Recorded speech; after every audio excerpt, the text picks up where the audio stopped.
Assalamualaikum warahmatullahi wabarakatuh. Kami dari kelompok 8 ingin mempresentasikan apa itu pihak-pihak yang terkait dalam pengembangan kurikulum. Sebelumnya kita perkenalkan kelompok kita terlebih dahulu. Yang pertama di sebelah saya ada Adi Putri Ajmal dan sebelahnya ada Mbak Helma Ranafa Kanisa dan juga saya sendiri Gini Inggris Arya Abdullah. Rangkaian yang pertama adalah latar belakang, pembahasan, kesimpulan, quotes, presentation.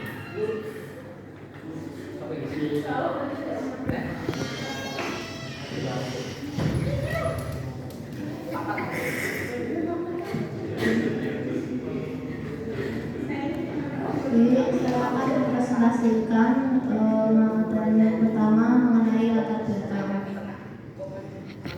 Kegiatan pengembangan kurikulum membutuhkan perencanaan sosialisasi agar pihak-pihak terkait memiliki persepsi dan tindakan yang sama. Pihak-pihak yang terkait dalam pengembangan kurikulum ini meliputi pakar pendidikan, khususnya pakar pengembangan kurikulum dan teknologi pendidikan yang bertindak sebagai tenaga ahli atau konsultasi kurikulum di tingkat pusat, provinsi, kabupaten atau kota.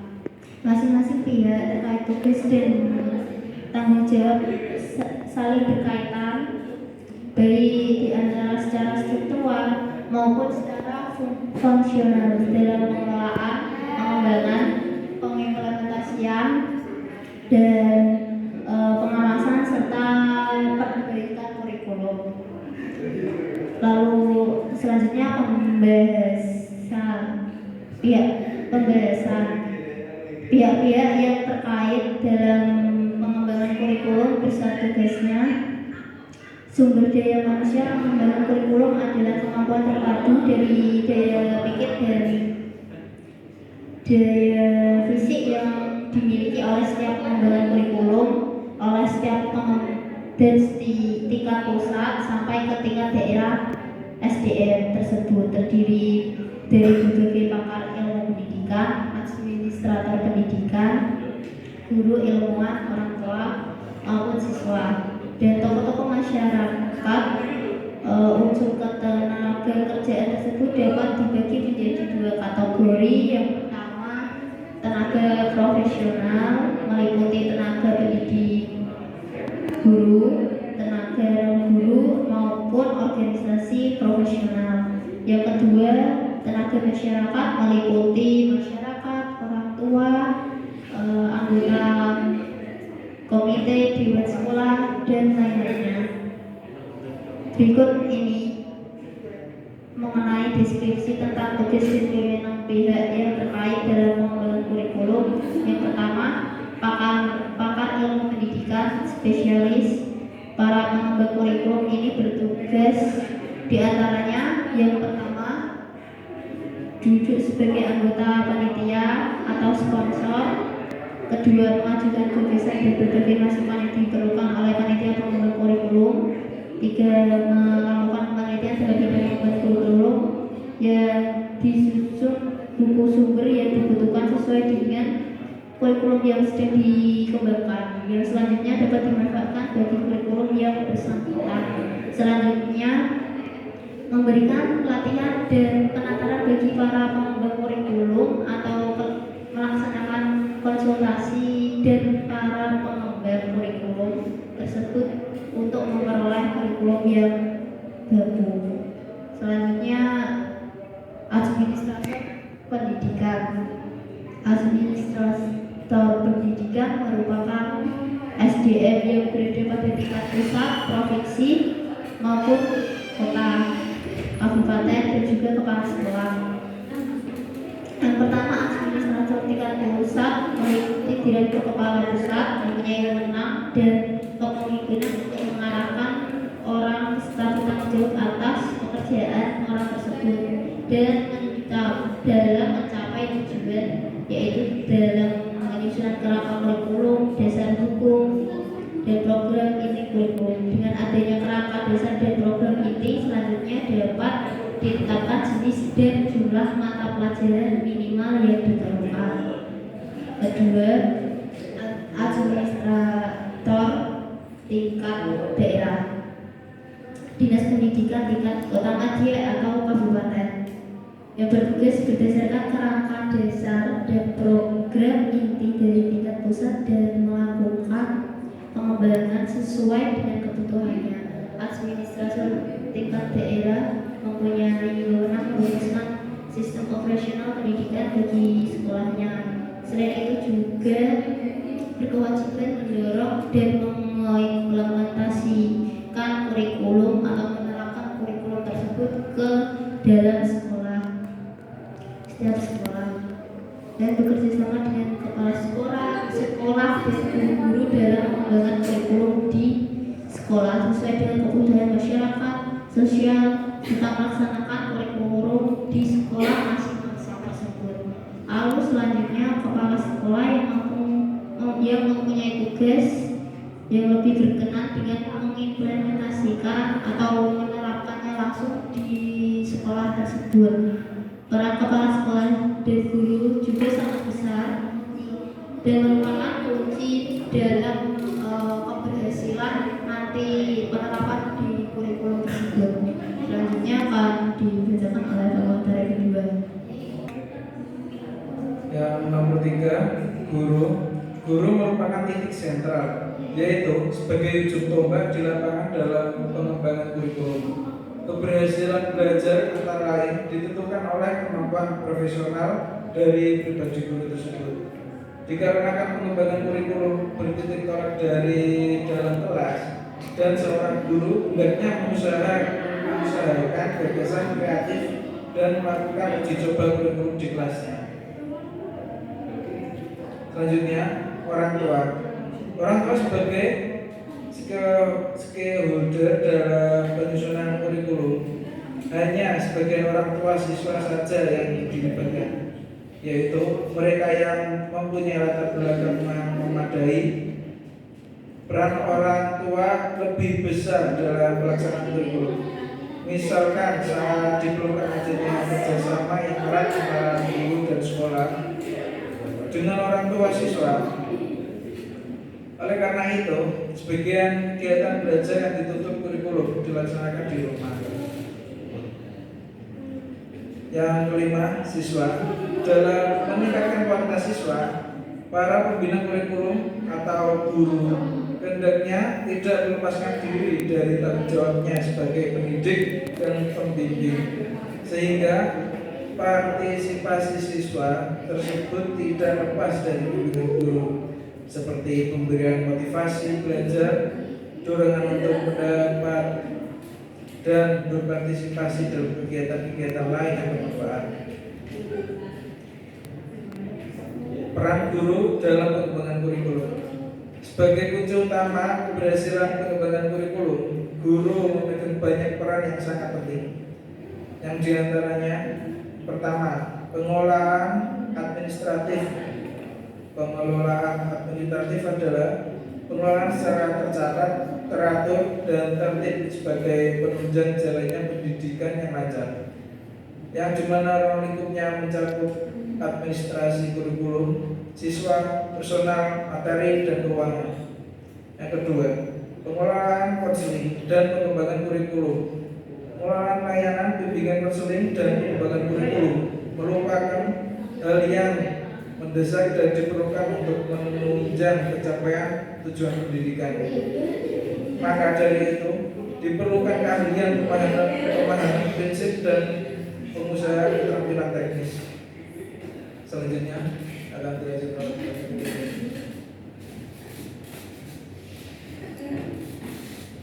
Baik, yang nomor 3 adalah guru sebagai tenaga profesi kependidikan. Jabatan guru adalah suatu profesi kependidikan yang mensyaratkan dikuasainya kemampuan profesional yang memadai. Guru tidak hanya berperan sebagai guru di dalam kelas, tetapi juga seorang komunikator, mendorong kegiatan belajar, pengembangan alat-alat belajar, penyusun organisasi, manajer sistem pengajaran, dan pembimbing baik di sekolah maupun di masyarakat. Berpartisipasi dalam pengembangan kurikulum diharapkan berperan aktif dalam kepanitiaan atau tim pengembangan kurikulum bersama dengan guru lainnya dan orang tua. Guru dilibatkan dalam perumusan kebijakan operasional serta perencanaan dan pelaksanaan administrasi pengembangan kurikulum. Yang nomor 5 adalah meningkatkan keberhasilan sistem instruksional. Keberhasilan mengajar tergantung pada 3 faktor, yaitu kepribadian, pengetahuan, dan keahlian guru. Jadi kepribadian guru ini ditandai dengan sikap antusias dan kecintaan terhadap siswa tersebut. Guru juga harus mempunyai pengetahuan yang luas dan mendalam tentang semua hal yang berkenaan dengan sistem instruksional. Dengan keahlian, keterampilan, dan kemampuan itulah seninya dalam mengajar. Guru mampu menciptakan situasi belajar yang aktif dan mampu mendorong kreativitas anak. Pendekatan kurikulum.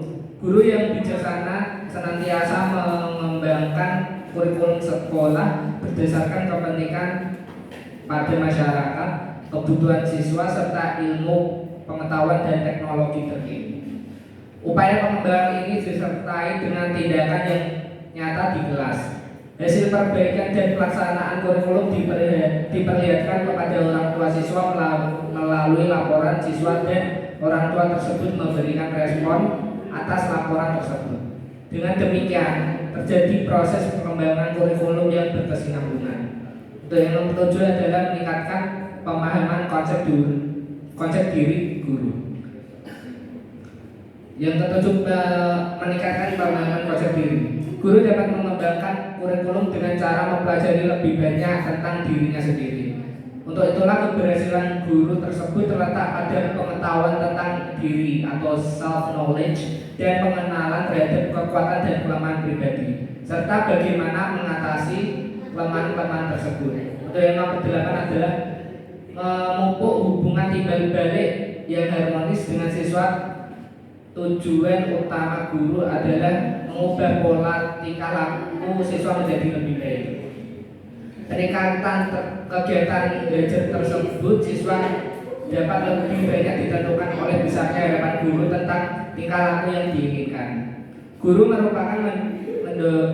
berupaya mendorong dan memajukan kegiatan belajar siswa sehingga terjadi perubahan tingkah laku yang diinginkan. Guru juga hendaknya bersikap menerima, menghargai, dan menyukai siswanya sehingga siswa pun menyenangi guru dan menghayati harapan serta keinginan gurunya. Dengan demikian pula terciptalah suasana yang menyenangkan, mendorong belajar, berpikir, dan memecahkan masalah.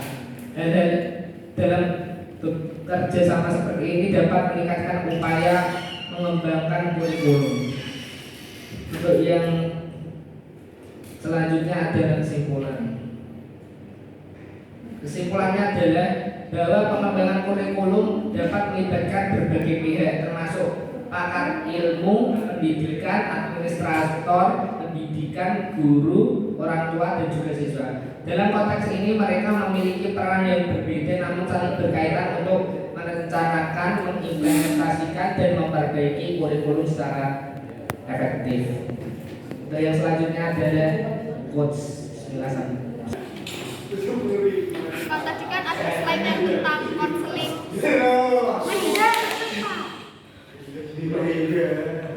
Indra bisa tolong slide-nya yang bagian konseling. Ya, tadi lo mas pengelolaan administrasi di bawah. Top, nah, pengelolaan konseling dan pengembangan kurikulum, pengelolaan layanan bimbingan konseling dan pengembangan kurikulum merupakan hal yang mendesak dan diperlukan. Nah, bagaimana sih kita sebagai guru itu merancang program konseling yang dapat secara efektif mengintegrasikan strategi pengembangan pribadi siswa? Kan soalnya ada kayak siswa yang biasanya nggak mau cerita gitu kan, udah didekati tapi dia tuh pengen memendam masalahnya sendiri, kayak masih belum berani cerita atau open up ke orang lain gitu. Nah, caranya kita merancang program konseling yang dapat secara efektif mengintegrasikan strategi pengembangan pribadi siswa itu bagaimana? Itu pertanyaan saya. Saya mau tanya, yang itu kan nomor 1, yang nomor 5 Mas, nomor 5 yang peran guru, nomor 5.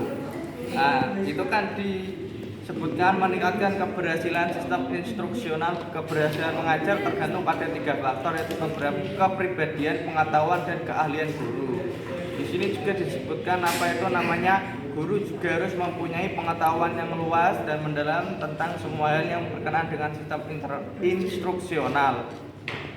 Selain itu juga ada kepribadian guru ditandai dengan sikap antusias dan kecintaan terhadap siswa.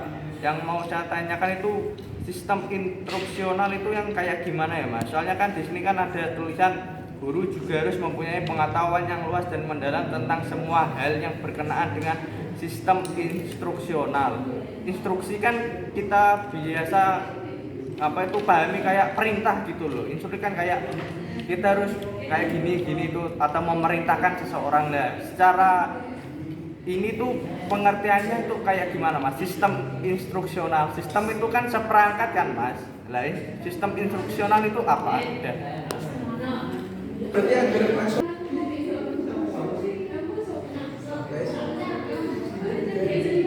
Kalau di sini saya akan menjawab pertanyaannya Ardelia.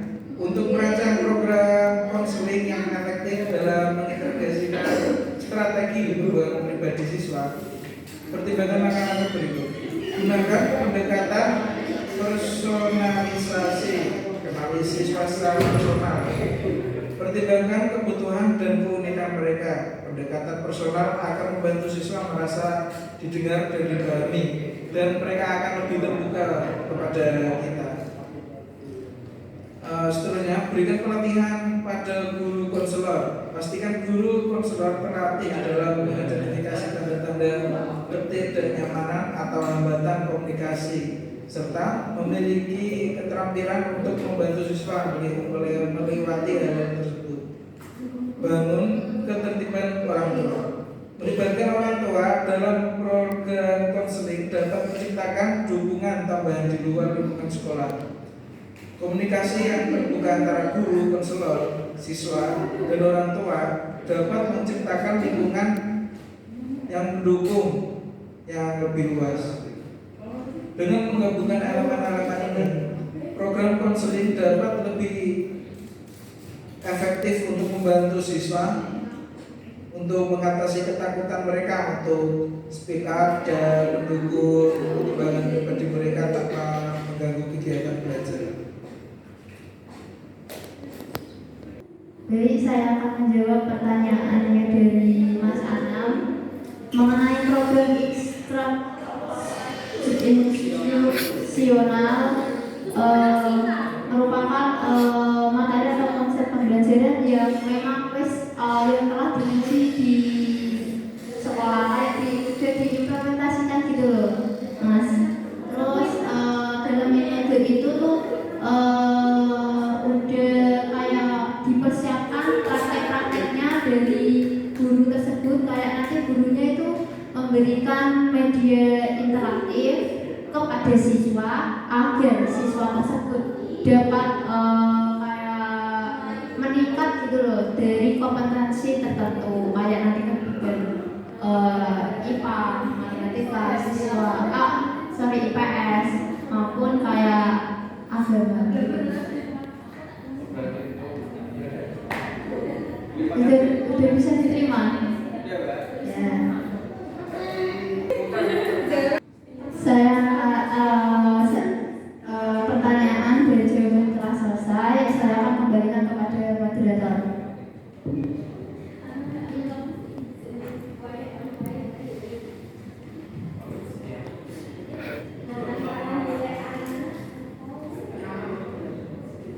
Oke, baik, terima kasih. Sekian presentasi dari kelompok kami, kelompok 8. Kurang lebihnya apabila ada kata yang kurang mengenakan, mohon dimaafkan. Wassalamualaikum warahmatullahi wabarakatuh. Waalaikumsalam.